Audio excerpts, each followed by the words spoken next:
1910년 8월 창덕궁 깊은 어전 안에서 한 여인이 치마폭 속에 옥새를 꼭 감추고 있었습니다. 나라의 운명이 담긴 그 도장을 당장 내놓으라는 고함이 사방에서 울려 퍼졌지만 겨우 16살의 어린 황후는 이를 악물고 끝내 옥새를 놓지 않았습니다. 그런데 바로 그 순간 황후가 가장 믿었던 핏줄, 자신의 친족이 성큼 다가와 그녀의 품에서 옥새를 강제로 빼앗아갑니다. 500년 왕조의 마지막 도장이 원수의 손에 넘어가는 그 순간이었습니다. 이 비극의 황후는 대체 누구이며 그녀 이전에 순종의 곁을 지키다 33세 나이에 폐인처럼 쓸쓸히 세상을 떠난 또 한 명의 여인은 왜 그토록 처참한 최후를 맞아야 했는지 오늘 그 이야기를 낱낱이 들려드리겠습니다.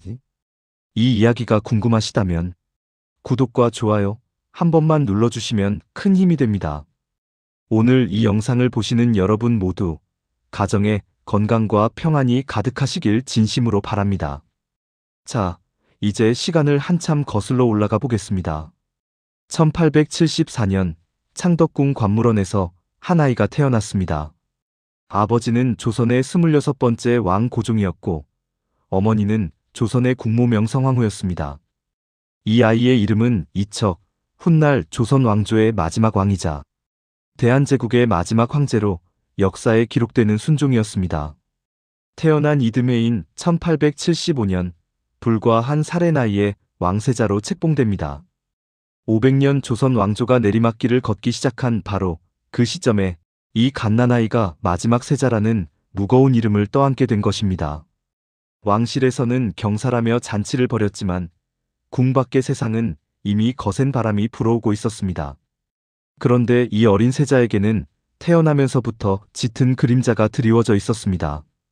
아버지 고종은 청나라와 일본, 러시아라는 세 강대국 사이에서 위태로운 줄타기를 하며 간신히 왕자를 지키고 있었고 어머니 명성황후는 일본의 세력을 견제하기 위해 목숨까지 걸고 치열한 외교전을 벌이고 있었습니다. 왕실 안팎으로 권력 다툼이 하루도 그칠 날이 없었고 조정 대신들은 저마다 다른 속셈을 품고 눈치를 보며 보이지 않는 암투를 벌이고 있었습니다. 누군가는 일본의 편에 섰고 누군가는 청나라를 등에 업으려 했습니다. 어린 세자 이척은 그 거센 소용돌이 한가운데에서 아무것도 모른 채 하루하루를 보내야 했습니다. 궁궐 밖에서는 이미 일본이라는 외세의 날카로운 발톱이 조선 땅을 향해 서서히 뻗어오고 있었습니다. 바로 이런 시대에 순종의 곁에 평생을 함께할 여인들이 하나둘씩 등장하기 시작합니다. 1882년 8살이 된 어린 세자에게 드디어 첫 번째 여인이 찾아옵니다. 여흥민씨 가문의 딸 민씨였습니다. 훗날 순명효황후라는 이름으로 불리게 되는 이 여인은 바로 명성황후와 같은 민씨 일가 출신으로 왕실의 기대를 한몸에 받으며 세자빈에 책봉되었습니다. 이 혼인은 결코 단순한 결합이 아니었습니다. 기울어가는 조선 왕실의 대를 반드시 이어야 한다는 절박한 과제가 걸려 있었고 동시에 명성황후가 이끄는 민씨 세력의 권력 기반을 더욱 단단히 다지려는 깊은 포석이 숨겨져 있었습니다. 어린 세자빈은 그런 무거운 속사정을 알리 없이 화려한 가마를 타고 붉은 연지곤지를 바른 채 궁궐에 첫 발을 들여놓았습니다. 고종은 이 며느리를 무척 아꼈고 순종 또한 어린 나이에 맞이한 세자빈에게 깊은 정을 품었다고 전해집니다. 두 사람 사이에는 아직 어린아이 같은 조용한 온기가 흐르고 있었습니다. 그러나 이 젊은 세자빈에게는 차마 상상할 수도 없는 끔찍한 비극이 기다리고 있었습니다. 궁궐 담장 너머로 수상한 무리가 칼을 품고 어둠 속에서 다가오는 밤이 서서히 가까워지고 있었습니다. 그날 밤이 지나고 나면 세자빈의 몸과 마음은 돌이킬 수 없을 만큼 처참하게 무너져 내리게 됩니다. 세자빈은 목숨을 걸고 온몸을 던져 순종을 감싸 안았고 그 대가로 자신의 남은 평생을 잃었습니다. 그리고 이 사건의 그림자는 순종의 두 번째 여인에게까지 길고 깊게 드리워지게 됩니다. 과연 그 피의 밤 궁궐 안에서 무슨 일이 벌어진 것일까요? 1895년 음력 8월 20일 한밤중의 경복궁이었습니다. 달빛조차 숨어버린 그 어둠 속에서 궁궐 담장을 넘어 수십 명의 일본 낭인들이 칼을 빼들고 밀려 들어왔습니다. 이들의 목표는 단 하나, 조선의 국무 명성황후였습니다. 명성황후가 일본을 견제하며 러시아와 손을 잡으려 하자 일본은 아예 국무를 제거하기로 작정한 것입니다. 역사는 이 밤을 을미사변이라 기록합니다. 외교가 아니라 칼로 한 나라의 국무를 없애겠다는 도저히 믿기 어려운 만행이 한 나라의 왕궁 한복판에서 벌어진 것입니다. 그 아수라장 속에서 세자 순종과 세자 빈민씨는 함께 처소에 있었습니다. 칼을 든 무리가 들어오자 세자빈은 본능적으로 순종 앞을 막아섰습니다. 낭인들이 순종의 머리채를 움켜잡고 끌어당기자 세자빈은 온몸을 던져 이를 막으려 했습니다. 그 와중에 세자빈은 복부를 여러 차례 가격당했고 그 자리에서 의식을 잃고 쓰러졌다고 전해집니다. 반나절이 지나서야 겨우 눈을 뜬 세자빈이 가장 먼저 한 말은 자신의 안부가 아니라 고종과 순종이 무사한지를 묻는 것이었습니다. 그 한마디를 남기고 세자빈은 다시 쓰러졌습니다. 그러나 진짜 비극은 그날 밤이 아니라 그 이후에 시작되었습니다. 세자빈 민씨는 시어머니 명성황후가 눈앞에서 참혹하게 살해당하는 장면을 목격했고 자신도 폭행을 당하면서 깊은 정신적 충격에 빠져들었습니다. 그때부터 세자빈은 심한 정신병 증세를 보이기 시작했습니다. 처소 안에 가구를 부수고 밤마다 괴로워하며 비명을 질렀다고 전해집니다. 한때 왕실의 기대를 한몸에 받던 세자빈이 폐인처럼 자신의 처소에 갇혀 살게 된 것입니다. 한때 단아하고 예절 바르기로 이름 높았던 여인이 하룻밤에 참혹한 기억 하나로 완전히 다른 사람이 되어버린 것입니다. 궁궐 안 사람들은 세자빈의 그런 모습을 차마 입에 담지 못했고 소문은 궁 밖으로도 서서히 흘러나갔습니다. 순종의 고통도 이루 말할 수 없었습니다. 20살 남짓한 나이에 어머니를 잃은 충격, 그리고 사랑하는 아내가 하루하루 무너져가는 모습을 곁에서 지켜보아야 하는 괴로움이 겹겹이 쌓여갔습니다. 그러나 왕실의 후계자로서 약한 모습을 함부로 드러낼 수도 없는 처지였습니다. 궁궐 밖에서는 일본의 간섭이 날로 거세지고 있었고 아버지 고종은 1896년 아관파천이라 하여 러시아 공사관으로 몸을 피하는 초유의 사태까지 벌어졌습니다. 이때 고종의 후궁 엄씨가 가마 두 채를 마련해 고종과 세자 순종을 러시아 공사관으로 빠져나가게 했다는 이야기가 전해지는데 이 엄씨라는 여인은 훗날 순종의 운명에 또 다른 그림자를 드리우게 됩니다. 세자빈 민씨의 병세는 해가 갈수록 깊어만 갔습니다. 서양 의사와 한의사가 번갈아 치료를 시도했지만 한번 무너진 정신은 쉽게 돌아오지 않았습니다. 1897년 고종이 대한제국을 선포하면서 세자는 황태자로, 세자비는 황태자비로 격상되었지만 화려한 칭호와는 달리 황태자비의 처소는 점점 더 깊은 어둠 속으로 빠져들고 있었습니다. 고종은 뒤늦게 며느리의 처소를 찾았다가 방 안에 성한 가구가 단 하나도 남아있지 않은 것을 보고 깊은 탄식을 내쉬었다고 합니다. 한때 효성이 깊고 예절이 바르다며 칭찬이 자자했던 며느리가 이 지경이 되어버린 것입니다. 그렇게 세월이 흘러 1904년 황태자비 민씨는 결국 33이라는 젊은 나이에 경운궁에서 쓸쓸히 눈을 감았습니다. 을미사변의 그 밤이 아니었다면 결코 이렇게 무너지지 않았을 여인이었습니다. 순종은 아내의 죽음 앞에서 깊은 슬픔에 잠겼고 이후 황제가 된 뒤에도 민씨를 황후로 추존하며 그녀를 잊지 않으려 했습니다. 그것은 순종이 첫 번째 아내에게 보낸 마지막 예의이자 을미사변의 상처를 안고 살아간 한 남편의 조용한 애도였습니다. 그런데 첫 번째 부인을 잃은 순종에게 예상치 못한 새로운 혼인 이야기가 찾아옵니다. 그리고 그 혼인의 뒤편에는 뜻밖의 인물이 거액을 쥐고 은밀하게 암약하고 있었습니다. 황태자비 민씨가 세상을 떠난 뒤 궁궐 안에서는 곧바로 새 혼인 이야기가 수면 위로 떠올랐습니다. 나라의 후계자인 황태자에게 정비가 없다는 것은 왕실로서는 큰 문제였기 때문입니다. 3년 상을 치른 뒤 새 간택이 이루어져야 한다는 목소리가 높아졌습니다. 그런데 이 혼인을 둘러싸고 궁궐 뒤편에서는 보통 사람이라면 상상도 못할 권력 거래가 벌어지고 있었습니다. 그 중심에 서 있던 인물이 바로 순원함귀비 엄씨였습니다. 엄씨는 본래 명성황후의 시녀 출신이었습니다. 궁궐 안에서 가장 낮은 곳에서 시작한 여인이었지만 타고난 영리함과 대담한 성품으로 점차 고종의 눈에 들었고 을미사변 이후 국모를 잃고 외로워진 고종의 총애를 받으며 후궁의 자리에까지 올랐습니다. 특히 1896년 아관파천 당시 엄씨는 가마 두 채를 직접 준비하고 일본군의 감시를 피해 고종과 세자 순종을 러시아 공사관으로 탈출시키는데 결정적인 역할을 했다고 전해집니다. 이 공로 하나만으로도 고종의 신임은 절대적이었고 엄씨는 1903년에 황귀비로 책봉되어 사실상 명성황후 이후의 국모 역할을 하게 됩니다.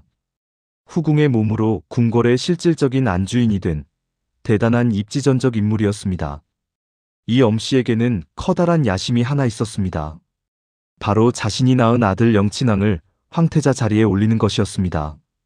후궁의 아들이 왕위를 잇는 일은 조선 역사에서도 드문 일이 아니었기에 엄씨의 꿈이 터무니없는 것만은 아니었습니다.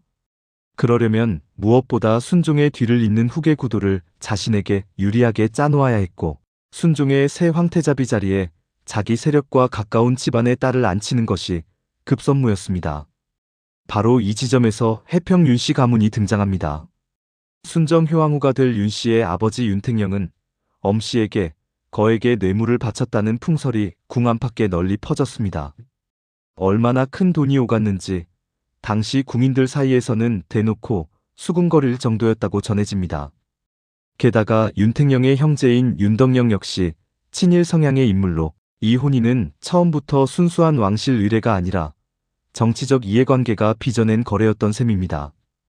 왕실의 간택이라는 신성한 절차 뒤편에서 돈과 권력이 오간 이 이야기는 기울어가는 왕조의 민낯을 적나라하게 보여주는 대목입니다.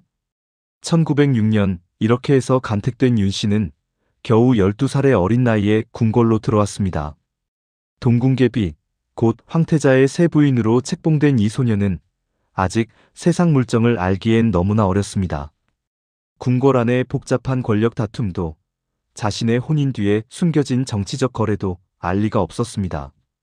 그저 어른들이 시키는 대로 예를 갖추고 낯선 궁궐 생활에 적응하는 것만으로도 벅찬 나날이었을 것입니다.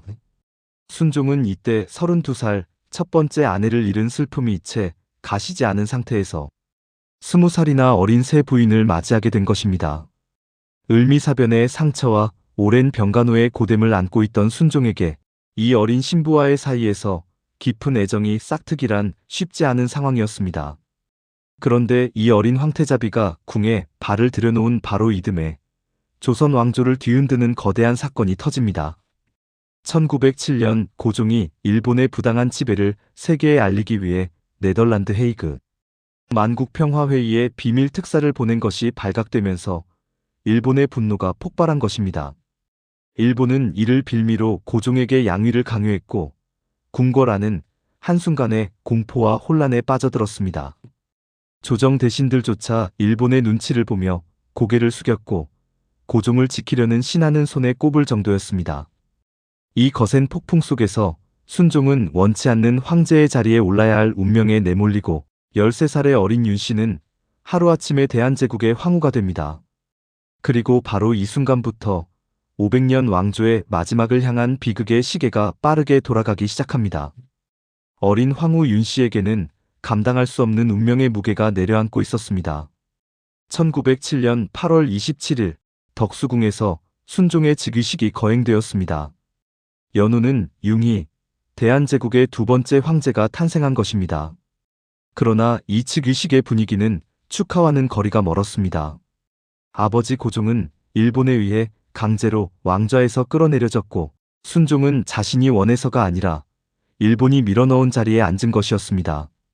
즉위 직후 순종은 아버지 고종에게 대리청정을 명받는 형식을 취했지만 실상은 일본이 다루기 쉬운 황제를 왕좌에 올려놓은 것에 불과했습니다.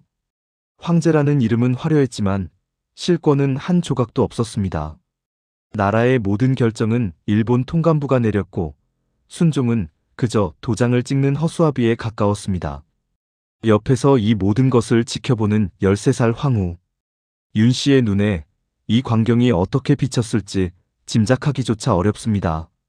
순종의 재위 기간은 사실상 일본이 대한제국을 완전히 삼키기 위한 준비 기간이었습니다. 통감 이토 히로부미는 군대를 해산시키고 사법권과 경찰권까지 하나하나 빼앗아갔습니다. 순종이 무엇을 하려 해도 통감부의 허락 없이는 한 발짝도 움직일 수 없었습니다.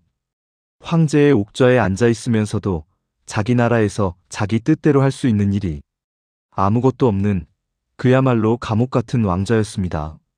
나라의 주인이라는 사람이 자기 궁궐 안에서조차 자유롭지 못한 역사상 유례를 찾기 힘든 처지였습니다.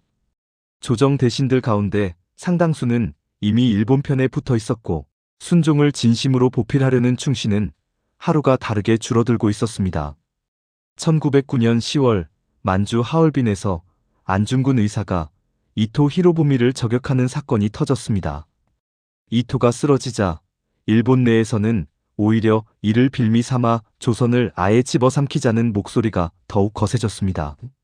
새로 부임한 통감 손의 아라스케는 합병 작업에 속도를 냈고 친일파 대신 이완용 등은 앞다투어 일본에 협력했습니다. 합병의 칼날이 빠르게 다가오고 있었고 순종과 어린 황후 윤씨는 궁궐 안에서 그 칼날을 고스란히 마주해야 했습니다. 어디에도 기댈 곳이 없었습니다. 이제 나라가 사라지느냐 마느냐의 갈림길에 선 것입니다. 1910년 8월 마침내 그날이 왔습니다. 일본과 친일파 대신들은 한일합방 조약의 순종의 도장을 받아내기 위해 어전회의를 강행했습니다. 궁궐 안은 숨막히는 살벌한 긴장감으로 가득 찼습니다. 바로 이 자리에서 이 영상 첫머리에 말씀드렸던 그 장면이 벌어집니다. 16살의 어린 황후 윤씨가 옥새를 치마폭 속에 감추고 끝까지 내놓지 않은 것입니다. 병풍 뒤에 몸을 숨긴 채 옥새를 꼭 껴안고 있었다고도 전해집니다. 나라의 마지막 도장만큼은 원수의 손에 넘길 수 없다는 어린 황후의 필사적인 저항이었습니다. 회의장 안에 대신들이 옥새를 내놓으라 거듭 다그쳤지만 윤씨는 눈물을 삼키며 꿈쩍도 하지 않았습니다. 온몸이 떨렸지만 두 손만은 옥새를 놓지 않았습니다. 그런데 이때 황후의 친족이자 백부인 윤덕영이 나섰습니다. 황후가 가장 믿었어야 할 핏줄이 조카 딸의 품에서 옥새를 강제로 빼앗은 것입니다. 자기 집안의 어린 여인이 나라를 지키려고 온몸으로 버티고 있는데 그 백부라는 자가 일본의 편에 서서 도장을 빼앗아갔습니다. 피를 나눈 가족의 차마 눈뜨고 볼 수 없는 배신이었습니다. 어린 황후가 마지막까지 지키려 했던 그 옥새가 조약문에 찍히는 순간 500년 조선 왕조와 대한제국은 지도 위에서 영원히 사라졌습니다. 1910년 8월 29일 한일합방 조약이 공포되었습니다. 순종은 황제의 지위를 잃고 이왕이라는 낯선 칭호를 받았으며 황후 윤씨는 이왕비로 격하되었습니다. 한순간에 나라도 잃고 이름도 잃고 존엄마저 빼앗긴 것입니다. 창덕궁은 더 이상 황궁이 아니라 일본이 관리하는 하나의 저택이 되어버렸습니다. 그러나 이것이 끝이 아니었습니다. 나라를 빼앗긴 뒤 순종과 어린 황후 윤씨에게는 상상을 초월하는 기나긴 고통의 세월이 기다리고 있었습니다. 나라를 빼앗긴 뒤 창덕궁은 더 이상 황궁이 아니었습니다. 일본 총독부가 조선 땅의 주인이 되었고 순종은 이왕이라는 이름표를 달고 궁궐 안에 갇힌 신세가 되었습니다. 황제였던 사람이 하루아침에 일본이 관리하는 왕족으로 전락한 것입니다. 일본은 순종을 완전히 내치지는 않았습니다. 오히려 조선의 옛 왕실을 살려두어 식민 통치의 정당성을 꾸미는 장식품으로 이용했습니다. 공식 행사에 순종을 세워놓고 조선인들에게 보여주면서 마치 왕실도 일본의 통치에 순응하고 있다는 인상을 심으려 한 것입니다. 일본인 관리들은 순종의 일거수일투족을 감시했고 누구를 만나고 어디를 가는지까지 일일이 통제했습니다. 순종에게는 이보다 더 치욕스러운 일이 없었습니다. 한때 500년 왕조의 후계자로 태어나 황제의 옥좌에까지 올랐던 사람이 자기 궁궐 안에서조차 감시받는 처지가 된 것입니다. 이왕비가 된 윤씨 역시 마찬가지였습니다. 16세 옥새를 품에 감추고 버텼던 그 당찬 소녀는 이제 아무런 힘도 발언권도 없는 존재가 되어 있었습니다. 일본이 정해놓은 규칙 안에서, 정해놓은 공간 안에서, 정해놓은 방식대로 살아야 했습니다. 부부 사이에 자녀도 없었습니다. 왕실의 대를 이을 후손이 없다는 사실은 이미 끝나버린 왕조의 운명을 더욱 쓸쓸하게 만들었습니다. 두 사람은 창덕궁이라는 좁은 세계 안에서 나라 잃은 부부라는 무거운 짐을 나누며 서로만을 의지하고 하루하루를 견뎌냈습니다. 순종의 건강은 해가 갈수록 무너져 내렸습니다. 을미사변 때부터 시작된 정신적 고통에 나라를 잃은 충격과 무력감이 겹치면서 몸과 마음이 함께 쓰러져 갔습니다. 서양 의사와 한의사가 번갈아 진료했지만 이미 깊이 병든 순종을 되살리기는 역부족이었습니다. 병세가 나아지는 듯 하다가도 금세 다시 악화되기를 반복했고 순종 자신도 점차 삶의 의지를 잃어갔다고 전해집니다. 궁궐 안의 상궁들과 시녀들은 날마다 순종의 곁을 지키며 간호했지만 황제였던 이 사람이 조금씩 꺼져가는 모습을 지켜보는 것은 너무도 가슴 아픈 일이었습니다. 그녀들의 이름은 역사에 남지 않았지만 무너져가는 왕실의 마지막을 가장 가까이에서 목격한 보이지 않는 증인들이었습니다. 1926년 4월 25일 순종은 끝내 창덕궁에서 눈을 감았습니다. 향년 52살이었습니다. 조선 500년 왕조의 마지막 군주가 자기 나라가 아닌 남의 나라 식민지 땅 위에서 이왕이라는 쓸쓸한 이름을 달고 생을 마감한 것입니다. 순종의 장례 소식이 전해지자 전국 각지에서 조선인들이 장례 행렬을 따라 모여들었습니다. 사람들은 마지막 황제의 운구 행렬 앞에서 나라 잃은 서름을 참지 못하고 눈물을 쏟아냈고 이 깊은 슬픔과 분노는 훗날 6, 10 만세운동이라는 거대한 독립운동의 불씨가 됩니다. 순종의 죽음은 한 사람의 죽음이 아니라 500년을 이어온 왕조 그 자체의 죽음이었습니다. 남편을 먼저 보낸 윤 씨의 슬픔은 말로 다 할 수 없었습니다. 32살 아직 젊은 나이에 과부가 된 그녀는 이때 한마디 말을 남겼다고 전해집니다. 나라도 잃고 남편도 잃었으니 화려한 단청집에서는 더 이상 살 수 없다고. 그녀는 스스로 창덕궁 대조전을 떠나 낙선제로 거처를 옮겼습니다. 대조전은 왕비가 머무는 격식 높은 정각이었고 낙선제는 그보다 훨씬 소박하고 조용한 곳이었습니다. 왕실의 관례대로라면 대조전에 머물러야 했지만 윤 씨는 스스로 그 격식을 내려놓은 것입니다. 화려한 단청 지붕 아래에서 왕비로 사는 삶을 거부하고 소박한 기와 지붕 아래에서 은둔자의 길을 택한 것이었습니다. 주변에서 거듭 만류했지만 윤 씨의 뜻은 단호했습니다. 이날부터 낙선제는 마지막 황후의 외로운 거처가 되었고 그녀는 이곳에서 일제강점기에 남은 세월을 홀로 버텨야 했습니다. 그런데 이 여인의 시련은 여기서 끝나지 않았습니다. 해방의 기쁨도 잠시, 이번에는 역사상 가장 참혹한 전쟁의 포화가 그녀를 덮치게 됩니다. 1950년 6월 25일 새벽을 가르는 포성과 함께 한국전쟁이 터졌습니다. 북한군이 밀려내려오면서 서울은 순식간에 아수라장이 되었고 사람들은 짐을 싸들고 남쪽으로 도망치기 시작했습니다. 정부도 군대도 후퇴했고 거리에는 울부짖는 피난민들로 넘쳐났습니다. 그런데 이 혼란의 한복판에서 창덕궁 낙선제를 끝까지 떠나지 않은 한 여인이 있었습니다. 나라를 잃고 남편을 잃고 24년을 홀로 버텨온 마지막 황후 윤 씨였습니다. 그녀에게 낙선제는 단순한 건물이 아니었습니다. 순종과 함께한 마지막 기억이 서린 곳이자 사라진 왕실의 존엄이 남아있는 유일한 공간이었습니다. 세상 모든 것을 잃어도 그곳만은 두고 떠날 수가 없었습니다. 얼마 지나지 않아 북한 인민군이 창덕궁까지 밀고 들어왔습니다. 군합발 소리가 낙선제 마루까지 울려 퍼졌고 무장한 군인들이 문을 걷어차며 난입했습니다. 총구를 들이대며 방마다 뒤지기 시작했고 곁에 있던 상궁들은 공포에 질려 벌벌 떨며 서로를 부둥켜 안았습니다. 인민군은 거칠게 소리쳤습니다. 윤비가 누구냐? 당장 나오라고 고함을 질렀습니다. 바로 그 순간 방문이 열리고 윤 씨가 모습을 드러냈습니다. 56살의 마지막 황후는 총칼 앞에서도 한치의 흔들림 없이 똑바로 서서 낮지만 단호한 목소리로 이렇게 말했다고 전해집니다. 이곳은 나라의 어머니가 사는 곳이다. 썩 물러가라. 총을 든 군인들 앞에서 맨몸의 여인이 내뱉은 한마디였습니다. 놀랍게도 그 기세에 압도된 인민군은 한 발짝 물러섰고 낙선제에서 발을 뺐다고 전해집니다.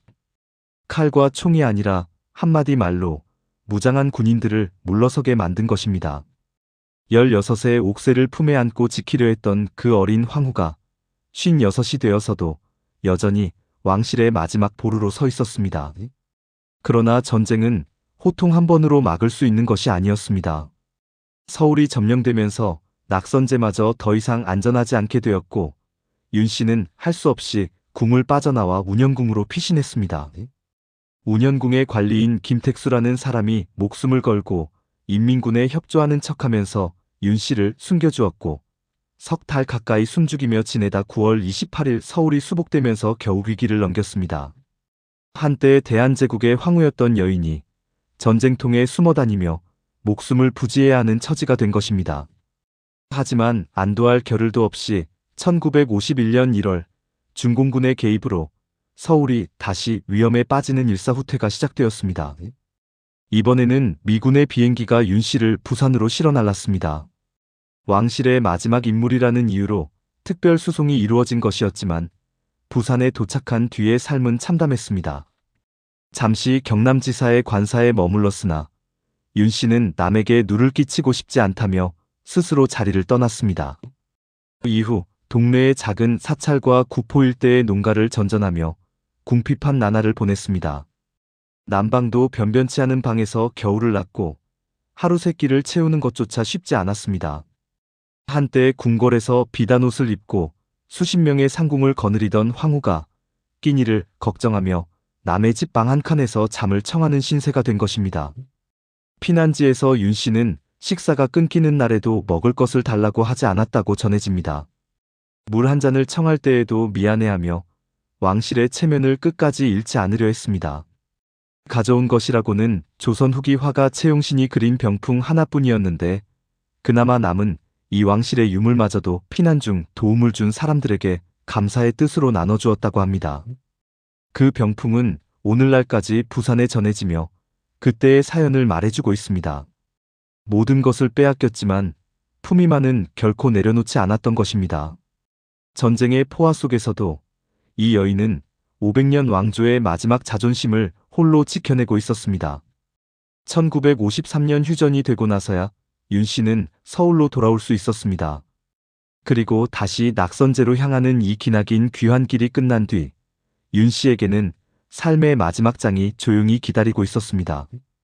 휴전 뒤 서울로 돌아온 윤 씨는 곧장 낙선제로 향했습니다. 그런데 돌아온 고향 같은 그 궁궐에서 또 한 번의 시련이 기다리고 있었습니다. 이승만 정부가 낙선제를 국유재산으로 분류하면서 윤 씨를 정릉의 수인제라는 작은 건물로 내보내려 한 것입니다. 일제에게 빼앗긴 것도 서러운데 이번에는 자기 나라 정부가 마지막 보금자리마저 빼앗으려 한 것입니다. 왕조가 사라진 뒤에도 왕실의 마지막 사람을 밀어내는 세상은 참으로 냉정하고 야속했습니다. 그 누구 하나 나서서 막아주는 사람도 없었습니다. 윤 씨는 항변 한마디 하지 못하고 말없이 짐을 꾸려 정릉으로 떠나야 했습니다. 쫓겨나다시피 한 것입니다. 그렇게 몇 해를 외롭게 보내던 중 1960년 4월 혁명이 일어나 이승만 정권이 무너졌습니다. 시대가 바뀌자 비로소 윤 씨를 기억하는 사람들이 나타났습니다. 구 황실 재산사무총 국장이었던 오재경이라는 인물이 백방으로 뛰어다니며 마지막 황후를 낙선제로 다시 모셔와야 한다고 관계기관을 설득했습니다. 마침내 1960년 5월 윤 씨는 다시 낙선제의 석복헌으로 돌아올 수 있었습니다. 나라를 잃은 지 50년, 남편을 떠나보낸 지 34년 만에 겨우 제자리로 돌아온 것입니다. 궁궐 문턱을 넘는 윤 씨의 발걸음이 얼마나 무거웠을지 또 얼마나 반가웠을지 짐작하기 어렵습니다. 하지만 돌아온 낙선제는 예전의 그곳이 아니었습니다. 단청은 빛이 바랬고 마당에는 잡초가 무성했으며 곁을 지키는 상궁도 거의 남아있지 않았습니다. 화려했던 왕조의 자취는 이미 오래전에 쓰러져 버린 뒤였습니다. 윤 씨는 남은 세월을 낙선제에서 조용히 보냈습니다. 만년의 불교에 깊이 귀의하여 법명대지월을 받았고 매일 새벽이면 불경을 읽으며 수행에 가까운 나날을 이었습니다. 나라도 잃고 남편도 잃고 왕실도 사라진 뒤에 그녀가 기댈 수 있었던 것은 오직 부처님의 가르침뿐이었는지도 모릅니다. 영어 공부를 하고 책을 읽으며 스스로를 다독였지만 찾아오는 사람은 해가 갈수록 줄어들었습니다. 세상은 빠르게 변해갔고 왕실이 있었다는 사실조차 사람들의 기억 속에서 점점 희미해져 갔습니다. 궁궐 안에 홀로 남은 마지막 황후의 하루하루는 깊은 적막 그 자체였습니다. 그렇게 12살에 궁에 들어와 72살이 되기까지 윤 씨의 삶은 온전히 이 궁궐 안에서 시작되고 저물어 갔습니다. 60년 세월을 궁궐과 함께한 여인이었습니다. 1966년 2월 3일 순정효왕후 윤 씨는 낙선제 석복헌에서 심장마비로 쓸쓸히 눈을 감았습니다. 향년 72살이었습니다. 열흘 뒤 발인이 치러졌고 그녀의 유해는 남양주 유릉에 안장되어 40년 전 먼저 떠난 남편 순종의 곁으로 돌아갔습니다. 16세 옥새를 품에 안고 나라를 지키려 했던 소녀가 56세 인민군 앞에서 호통을 쳤던 국무가 72에 비로소 긴 싸움을 내려놓은 것입니다. 살아생전에는 나라도 잃고 이름도 잃고 전쟁통에 떠돌아야 했던 황후가 죽어서야 비로소 남편 곁에 편히 누울 수 있게 되었습니다. 돌이켜보면 순종의 곁에 있었던 세 여인의 삶은 하나같이 비극이었습니다. 첫 번째 황후 순명효왕후 민씨는 을미사변의 참혹한 기억 속에서 정신이 무너져 33세 세상을 떠났습니다. 고종의 후궁 순원 황귀비 엄씨는 궁궐에서 가장 낮은 시녀의 자리에서 출발해 황귀비의 자리까지 올랐지만 끝내 권력의 그늘 속에서 왕실의 마지막을 재촉하는 역할을 하고 말았습니다. 그리고 마지막 황후 순정효왕후 윤씨는 12살에 궁에 들어와 나라가 무너지는 것을 온몸으로 겪고 일제 35년과 전쟁의 포화 그리고 끝없는 가난을 견디며 70평생을 왕실의 마지막 등불로 홀로 살다 갔습니다. 순종이라는 한 남자를 중심으로 세 여인의 운명이 조선 500년 왕조의 몰락과 함께 얼마나 처절하게 꺾여갔는지 오늘 이 이야기가 오래도록 여러분의 마음속에 남기를 바랍니다. 구독과 좋아요 버튼을 눌러주세요. 그리고 여러분의 생각을 댓글로 남겨주세요. 많은 분들과 함께 생각을 나눌 수 있습니다. 그동안 조선왕실 여인들의 이야기 조선 건국의 태조 이성계부터 마지막 왕순종까지 끝까지 함께 해주신 여러분께 진심으로 감사드립니다.